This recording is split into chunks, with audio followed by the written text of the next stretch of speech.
마가복음 12장 28절, 이제 28절부터 제가 봉독해 드리겠습니다.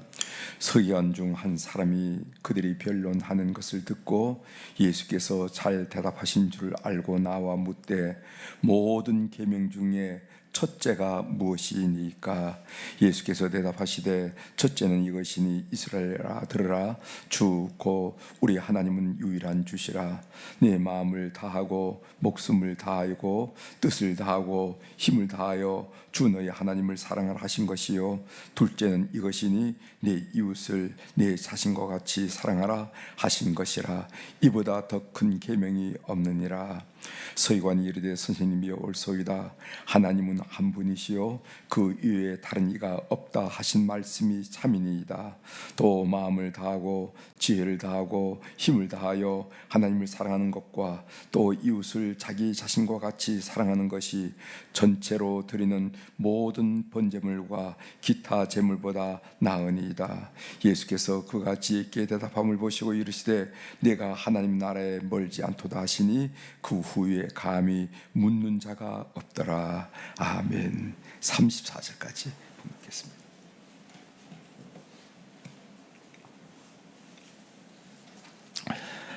오늘 우리가 읽은 마가복음 12장 28절부터 34절에 있는 말씀을 중심으로 주제는 나는 하나님 나라 안에 있는가 바깥에 있는가 하는 이런 자문 또는 질문을 다시 한번 주제로 생각하면서 말씀을 좀 나눠보도록 하겠습니다. 나는 하나님 나라 안에 있는가 바깥에 있는가? 오늘 우리가 읽은 마가복음 12장 28절 이전에 우리 어제 나눈 말씀 여러분 아시죠? 예수님을 책잡기 위해서 바리새인과 헤롯 당원들이 가이사에게 세금을 바치는 것이 옳습니까? 아니면은 옳지 않습니까? 하는 말씀을 어제 그런 질문을 예수님이 듣고 대답하셨다 하는 말씀을 드리고, 또 그 질문이 끝나자 사두개인은 부활을 믿지 않는 현실주의자라 이렇게 말씀드렸죠. 사두개인들이 부활 때는 누구의 아내가 되리까? 기억하시죠? 수혼법이라고 그럽니다. 남편이 첫째가 후사가 없이 죽으면은 둘째가 그 처형을 그 형수를, 그래서 형사취수제 이렇게 해서 신명기 25장에 있는 말씀을 중심으로 부활 때 그는 누구의 아내가 되리까? 라는 정치적이고 신학적인 질문을 했습니다. 예수님이 이때 대해서 아주 적절하게 대답을 하셨죠. 이때 한 서기관은 예수님의 답변을 듣고 큰 감명을 받은 듯해요. 그래서 예수님께 그가 서기관으로서 평상시 고민하는 문제를 질문을 하는 것을 보게 됩니다. 자, 본문 내용 보겠습니다. 28절이죠. 28절 읽어드립니다. 서기관 중 한 사람이 그들이 변론하는 것을 듣고 예수께서 잘 대답하신 줄을 알고 나와 묻되 모든 계명 중에 첫째가 무엇이니까? 이렇게 질문했습니다. 앞서서 바리새인과 헤롯 당원도 질문하고 그리고 사두개인들이 질문했는데 그 질문에 대해서 예수님께서 아주 적절하게 흠잡을 수 없을 정도로, 책잡을 수 없을 정도로 대답하시는 것을 보고 서기관이 질문했습니다. 여러분, 이 서기관은요, 율법을 연구하고 가르친 사람이에요. 가르친 사람. 그래서 서기관은 출신은 다양합니다. 그것은 제사장 집에서도 나올 수도 있고, 또 농사를 짓는 사람 집에서 나올 수도 있고, 출신은 다양하지만은 시험을 통과하여 자격을 얻고 사회적 권위를 얻는 것이 이 서기관. 그래서 산헤드린 의원이 72명 정도 되는데 오늘날 국회의원 같은 그런 존재죠. 이 산헤드린 의원 가운데 대부분이 서기관들이라 이렇게 알릴 정도로 학적으로 부족함이 없는 사람들 보고 서기관들. 그 중에 한 사람이 예수님께 질문하는데 그 질문하는 내용이 뭐냐면 모든 계명 중에 첫째가 무엇이니까? 성경에는 이스라엘 백성들이 어떻게 이해했냐면 성경에는 구약 성경에 보면은 모세의 계명, 예언서 이런 걸 쭉 살펴보면은 613개의 계명이 있다. 그렇게 그들이 정리를 했습니다. 613개. 그런데 그 613개 중에서 248개는 행하라, 뭐를 하라 하는 그런 적극적인 명령이고, 그리고 365개, 365, 365개는 하지 말라 하는 금하는 명령이다. 이렇게 그들이 이해하고 이 613계명을 지키려고 노력을 많이 했습니다. 서기관은 이 계명들 중에서 기본적이고 중심이 되고 가장 중요한 계명은 무엇입니까? 이렇게 물었어요. 이 질문은 보통 율법을 진지하게 연구하는 사람들의 일반적인 질문이라 이렇게 얘기하고 있어요. 일반적인 문제다. 그러니까 율법을 연구하다 보니까 아니 이렇게 많은 이 계명 중에서 가장 기본이고 그리고 더 중요한 계명은 뭘까? 이런 생각이 들지 않겠어요? 그런 질문이 일반적인 질문인데, 예를 들어 랍비 힐렐이라 한 사람이 유명한 랍비가 있었는데 BC 40년부터 AD 10년에 활동하던 분인데, 이분은 율법이 뭔지 아니? 율법을 이렇게 정리했습니다. 율법이란 남이 너에게 하기 원하지 않는 것을 남에게 하지 말라라고 요약할 수 있는 것이 율법이야. 이렇게 대답했어요. 그래서 율법이 다양하고 많지만은 그 율법을 한마디로 정리한다면은 가장 중요하고 기본적인 것은 뭐냐 하면은 너가 남에게 하고 싶지 않, 남이 너에게 하고 싶지 않은 일이 있지 않니? 그 남에게 하지 않는 것이 그 율법이야. 이렇게 설명을 할 정도로 이런 질문은 소위 율법을 진지하게 연구하고 검토한 사람들의 일반적인 질문이다. 이렇게 생각하면 되겠습니다. 모든 계명 중에 첫째가 무엇이니까? 라는 이 서기관의 질문에 대해서 예수님께서 주저함 없이 대답하세요. 그 대답이 30절부터 31절에 나오죠. 첫 번째로는 주 너희 하나님을 사랑하라. 두 번째로는 네 이웃을 내 자신과 같이 사랑하라. 이보다 더 큰 계명은 없느니라. 이렇게 얘기했어요. 우리가 오늘 찬송가 218장에도 그렇게 함께 불렀죠.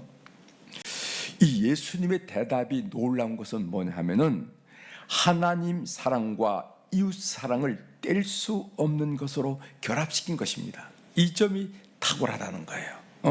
하나님 사랑과 이웃 사랑을 뗄 수 없는 것으로 결합시켰다는 거예요.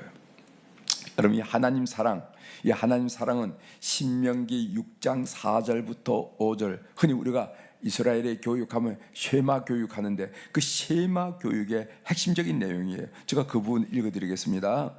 이스라엘에 들으라. 우리 하나님 여호와는 오직 유일한 여호와시니 너는 마음을 다하고 뜻을 다하고 힘을 다하여 네 하나님 여호와를 사랑하라. 이거 여러분 많이 듣더만죠. 이것은 이스라엘 백성들이 어릴 때부터, 유대인이라면 어릴 때부터 익숙하게 아는 말씀이에요. 하나님 사랑. 그 우리 쉐마 교육에서 다 배웠잖아. 여러분, 이 쉐마란 말이 뭐냐면 이스라엘아 들으라 라는 말에서 들으라, 있으마, 들으마, 이래서 쉐마 교육이라는 단어가 나왔습니다. 이스라엘아 들으라. 우리 하나님 여호와는 오직 유일한 여호와시니 너는 마음을 다하고 뜻을 다하고 힘을 다하여 네 하나님 여호와를 사랑하라. 이 말씀은 유대인이라고 그런다면, 최소한 그가 유대인이라고 그런다면 어릴 때부터 아주 익숙하게 아는 말, 하나님 사랑, 그거 당연하죠. 그거 누가 모릅니까? 라고 대답할 정도로 하나님 사랑은 익숙하다 이 말입니다. 뿐만 아니라 이웃 사랑도 마찬가지입니다. 이웃 사랑은 레위기 19장 18절에 보면 이런 말씀이 있어요. 원수를 갚지 말며 동포를 원망하지 말며 내 이웃 사랑하기를 내 자신과 같이 사랑하라. 나는 여호와니라. 이 말씀 또한 유대인이라면 익숙한 말씀이에요. 제가 말씀드렸죠. 모세오경, 창세기, 출애굽기, 레위기, 민수기, 신명기, 이 다섯 개의 책 중에서 가장 중요한 책이 뭐라고요? 레위기라고 해요. 레위기는 우리가 읽으면 말입니다. 너무너무 재미없는 책이에요. 번제를 어떻게 드려라, 속건제를 어떻게 드려라, 속죄제를 어떻게 드려라, 뭐 이런 얘기가. 제사장은 복장은 어떤 복장을 하라, 제물을 잡을 때는 어떻게 하라, 뭐 이런 얘기들이 쭉 나와서 우리가 읽을 때는 너무도 재미없는 책이지만은 이스라엘 백성들은 가장 중요한 책으로 여겼다는 거죠. 왜 가장 중요한 책으로 여겼냐면은 그 레위기는 죄의 문제를 해결해 주는 책이라는 거예요. 아무튼 이 레위기 19장 18절에 나와 있는 이웃 사랑도 그들은 레위기를 사랑하는 유대 민족들은 늘 익숙하게 알던 거라는 거죠. 그러니까 하나님을 사랑하라, 예. 이웃 사랑하라, 그렇죠. 누구든지 다 아는 이야기지만 오늘 예수님께서 가장 중요한 계명이 뭡니까? 첫째가 되는 계명이 무엇입니까? 라고 질문했을 때 이 두 가지 사항을 하나로 뗄 수 없는 것으로 묶어서 제시하면서 이게 중요해 라고 말했다는 점이 탁월하다는 것입니다. 예수님이 이 두 말씀을 결합했다는 것은 혁명적인 해석이라는 거죠. 혁명적인 해석. 조금 설명을 좀 드리면요, 하나님을 사랑한다고 하면서 이웃을 사랑하지 않는다면은 그 사람은 거짓이라는 거예요. 하나님을 사랑한다고 하면서, 이스라엘 백성들은 다 하나님을 사랑하죠. 유대인들은 하나님을 사랑한다고 하면서 이웃을 사랑하지 않는다면 그 사랑은 거짓이며, 이웃을 사랑하려면 먼저 하나님을 사랑해야 된다는 거예요. 왜냐하면 하나님의 사랑을 체험한 사람만이 이웃을 진정으로 사랑할 수 있기 때문에 그렇습니다. 여러분, 우리의 신앙 경험도 마찬가지죠. 여러분 한번 여러분들의 그 사랑의 관계를 한번 쭉 한번 뒤돌아보십시오. 나를 향한 하나님의 사랑을 우리가 깊이 체험했을 때 우린 하나님을 사랑하게 됩니다. 맞죠? 무슨 신앙적으로 타고나기 때문에 먼저 하나님을 사랑하는 사람, 저는 그런 사람 못 봤어요. 정말 하나님을 사랑하고 교회를 사랑하고 이렇게 산 사람들 가만히 보면은요, 하나님이 나를 얼마나 사랑했는지, 그 사랑에 감복되고 그 사랑에 감동되고 그 사랑에 어쩔 줄 몰라서 내가 이런 사랑을 받았구나, 내가 주님 사랑해야지 하면서 어떤 사람은 힘을 다하고 물질을 다하고 생명을 다해서 그렇게 사랑하는 거지, 하나님에 대한 사랑의 체험이 없이 하나님을 사랑한다, 그 어떤 종교적 천재도 나 그런 사람은 못 봤어요. 그래서 우리가 하나님이 나를 사랑하는 것을 먼저 체험해야 하나님을 사랑하게 되고, 하나님의 사랑을 경험한 사람만이 내 주위에 있는 사람이 얼마나 소중한 존재인지 이웃 사랑을 하게 되더라 이 말이죠. 그래서 그런 사람의 사랑이 진정한 이웃 사랑이라는 것을 우리의 신앙 경험을 뒤돌아봐도 확신할 수가 있습니다. 이 말씀을 듣고 서기관이 진심으로 동감하게 됩니다. 진심으로 동의하게 됩니다. 예수님 말씀을 듣고 그것이 32절 33절에 나오죠. 서기관이 이르되 선생님이 옳소이다. 하나님은 한 분이시요 그 이외에 다른 이가 없다 하신 말씀이 참이니이다. 또 마음을 다하고 지혜를 다하고 힘을 다하여 하나님을 사랑하는 것과 또 이웃을 자기 자신과 같이 사랑하는 것이 전체로 드리는 모든 번제물과 기타 제물보다 나으니이다. 여기 보면 전체로 드리는 모든 번제물과 기타 제물보다 나으니이다. 이것은 뭐냐면 제사를 말하죠. 제사를, 하나님 사랑과 이웃 사랑이 그 어떤 아주 모든 제사보다 나음을 고백하고 있어요. 이것은 성전을 장악한 사두개파를 비판한 말이기도 합니다. 지금 이 서기관이 질문하고 대답하는데 이 서기관은 그렇습니다. 참 주님 얘기를 듣고 보니까 정말 맞습니다. 이런 하나님 사랑과 이웃 사랑이 없이 뭐 제사를 드린다고 난리 법석을 뜨는 게 이게 뭐가 중요하겠습니까? 라고 진심으로 동감하는 것을 보게 됩니다. 이 서기관의 고백을 듣고 예수님께서 대답하시죠. 34절의 말씀입니다. 예수께서 그가 지혜 있게 대답함을 보시고 이르시되 내가 하나님 나라에서 멀지 않도다 하시니 그 후에 감히 묻는 자가 없더라. 내가 하나님의 나라에서 멀지 않도다. 이 말을 좀 새겨보고 싶어요. 이 말의 뜻이 무슨 뜻입니까? 저는 두 가지로 조금 묵상이 되더라고요. 하나는 너는 하나님 나라 밖에 있다는 겁니다. 내가 하나님 나라에서 멀지 않다. 하나님 나라를 어떤 이렇게 만나면 멀지 않다라는 것은 너는 아직까지는 하나님 나라 밖에 있다 하는 말이죠. 밖에 있다는 말이에요. 그 당시 하나님 나라 안에 있다고 생각하지만은 실제로는 하나님 밖에 있는 사람들이 적지 않았습니다. 예를 들어 본다면 제사장 같은 사람, 바리새인 같은 사람, 서기관 같은 사람, 정말 하나님의 누가 보더라도 하나님 안에 있다고 인정할 만한 사람들이었습니다. 여러분, 제사장은 뭡니까? 성전에서 하나님께 제사를 올리는 사람이 아니에요. 아니, 이런 사람을 하나님 밖에 있다면 누가 그 말을 믿겠습니까? 여러분, 바리새인은 누굽니까? 스스로 구별됐다고 생각하면서 율법대로 살겠다고 다짐하고 각오하면서 율법주의자로 인생을 산 사람이 바리새인이 아닙니까? 그런 사람을 행해서 어떻게 그 사람을 하나님 나라 밖에 있다고 말하겠습니까? 무슨 저 앞에 아련히 사람이 오는데 여자예요. 그 눈으로 죄를 짓지 않기 때문에 눈을 꼭 감고 걸어갔다는 거지.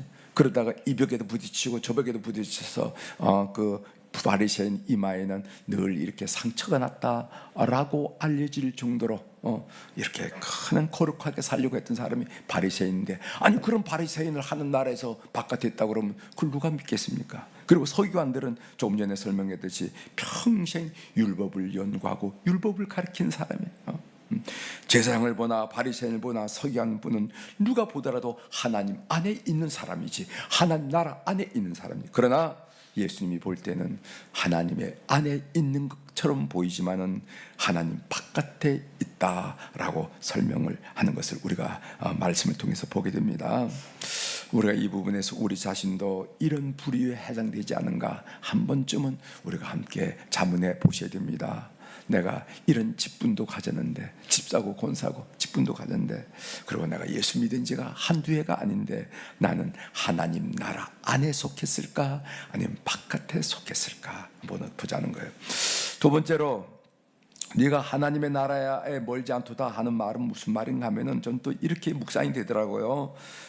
내가 진리를 잘 알고 있구나, 이제부터 그렇게 살면 되겠네 하는 의미가 아니겠냐 이 말이지. 내가 참 진리를 잘 알고 있구나, 이제부터 그렇게 살면 되겠어 라는 의미라는 거죠. 여러분, 아는 것과 사는 것은 다르다는 거 여러분 잘 아시죠? 그렇죠? 그런데 우리는 알면은 믿음이 좋은 줄로 압니다. 우리는 큰 교회 다니면은 믿음이 좋은 줄로 알아요. 그러나 그것은 문자 그대로 착각이란. 해에서 성도들 섬길 때 한국에서 신앙생활 하시던 분들이 오셔요. 어느 교회 다니세요? 하면은 여러분 말만 들어도 큰 교회, 큰 교회를 얘기하면서 얘기하는 그 얘기하는 그 느낌이 어떤 거냐면은 나 믿음 좋아요 라고 말하는 같은 그런 느낌이 들 정도로 그렇게 큰 교회를 자랑하는 그런 성도들을 많이 봤습니다. 좋지요. 그러나 큰 교회에 다닌다고 내 믿음이 크다고 생각하는 것은 그건 착각이라는 거예요. 맞죠? 착각이라는 거예요. 아는 대로 살 때 우리에게 하나님 나라가 가깝다는 것입니다. 여러분, 누가복음 19장 8절에 보면 삭개오 이야기 잘 아시죠? 삭개오가 서서 주께 여짜오되 주여 보시옵소서, 내 수의 절반을 가난한 자들에게 주겠사오며 만일 누구의 것을 속여 빼앗은 일이 있으면 네 갑절이나 갚겠나이다. 살아내는 것, 이럴 때 하나님 나라가 가까이 임한다 하는 것을 우리가 알게 되는 것입니다. 오늘 여러분들 이 말씀을 통해서 오늘 이 새벽에 꼭 묵상할 내용은 뭐냐면은 나는 하나님 나라 안에 있는가 아니면 바깥에 있는가. 나는 알기는 많이 아는 것 같은데 신앙생활을 하는 경력 역사는 길은데 정말 하나님이 나를 보고 하나님 안에, 나라 안에 있다고 말할까 아니면 바깥에 있다고 말할까 스스로 자문하면서 이 새벽을 맞이하는 교우들이 되기를 바랍니다. 기도하시겠습니다. 하나님 아버지, 하나님을 사랑하라 하는 말도 잘 알지만은, 그리고 또 이웃을 사랑하라 하는 말도 잘 알지만은, 하나님 사랑과 이웃 사랑은 사실은 뗄래 뗄 수 없는 결합된 것이라는 것을 우리 주님께서 말씀하신 것을 듣고 이 서기관은 감탄을 했습니다. 그렇죠. 우리도 하나님의 사랑을 깊이 체험할 때 그것에 감동돼서 주님, 저 주님 사랑합니다 라는 고백이 나왔고, 사랑하는 삶이 나왔고, 신앙생활이 나왔고, 그런 사랑에 감동될 때 나뿐만 아니라 저들도 하나님이 사랑하시겠지 하면서 이웃 사랑에 진전성이 있었다는 것을 우리들이 알게 됩니다. 하나님, 오늘 또 하나님 사랑, 이웃 사랑에 대한 깊은 이해를 가지고 살아가는 저희들 될 수 있도록 은혜를 베풀어 주옵소서. 내가 하나님 나라에 멀지 않도다. 칭찬이긴 칭찬이지만은 묵상해 볼 때 그러나 여전히 넌 바깥에 있다는 말이고, 아는 대로 실천하라는 말씀임을 우리는 알게 됩니다. 아는 것이 믿음이 아니라 실천하는 것이 믿음이라는 것을 저희들이 기억하면서 오늘 또 듣는 말씀대로 살아내는 하루가 되도록 우리 모든 교우들을 축복하여 주시옵소서. 작은 일이지만 살아낼 때 우리 하나님으로부터 인정받고 칭찬받는 오늘 하루의 삶이 될 수 있도록 은혜를 베풀어 주시옵소서. 하나님, 오늘 또 우리 사랑하는 교우들이 주님 앞에 귀한 물질을 올려드렸습니다. 하나님, 넉넉하고 풍부하고 쓰고 남아서 드린 것이 아니라 소중한 것 주님 앞에 올려드렸다는 것 주님이 이미 아실 줄 믿사오니, 이 물질을 연락하시고 이름들을 통촉하시고 사연들을 통촉하시고 그 크신 능력과 사랑과 지혜로 축복하여 주시옵소서. 그래서 이 세상 살 때 주님이 안내자가 되시고, 주님이 인도자가 되시고, 주님이 조력자, 힘을 주시는 도움자가 되시고, 상담자가 되셔서 승리한 삶이 될 수 있도록 교우들을 축복하여 주옵소서. 오늘 우리 화요일 날 우리 사랑하는 우리 교회 어른들을 축복하며 특별히 기도할 수 있도록 도와주셔서 감사합니다. 우리 여선교회 안나 여선교 회원들, 우리 남선교회 모세 남선교 회원들 주님 꼭 붙들어 주셔서 여생이 축복이요 감사요 기쁨이요 소망으로 가득 차도록 은혜를 베풀어 주옵소서. 그렇지 않습니까? 동력이 아름답듯이 석양도 너무너무 찬란하고 아름답다는 것을 우리가 보게 되는데, 하나님 아버지, 우리 연세 높으신 우리 어른들의 그 마지막 여생의 삶이 그렇게 황홀하고 찬란하고 아름다울 수 있도록, 와, 믿음이 이렇게 아름다울 수 있구나 라고 자극과 도전이 되도록 우리 하나님 저들을 꼭 붙들어 주시옵소서. 특별히 믿음의 열매가 얼마나 탐스럽고 얼마나 귀한지 그들의 자손을 통하여 우리 하나님 앞에 올려드릴 수 있도록, 모든 사람 앞에 간증이 될 수 있도록 저들의 삶을 축복하여 주시옵소서. 오늘 또 하늘의 주권과 땅의 주권을 가진 우리 주님의 권세 있는 이름으로 이 새벽에 선포합니다. 내 영혼이 잘된 같이 범사가 잘되고 강건한 축복을 우리 사랑하는 교우들이 하루를 살아가면서 누리며 고백하며 찬양하며 주님과 깊고도 내밀한 교제를 갖는 축복된 하루로 역사하여 주시옵소서. 넉넉히 그렇게 인도하실 우리 주님을 찬양하며 예수님의 이름으로 기도 올리옵나이다. 아멘. 하늘에 계신 우리 아버지여,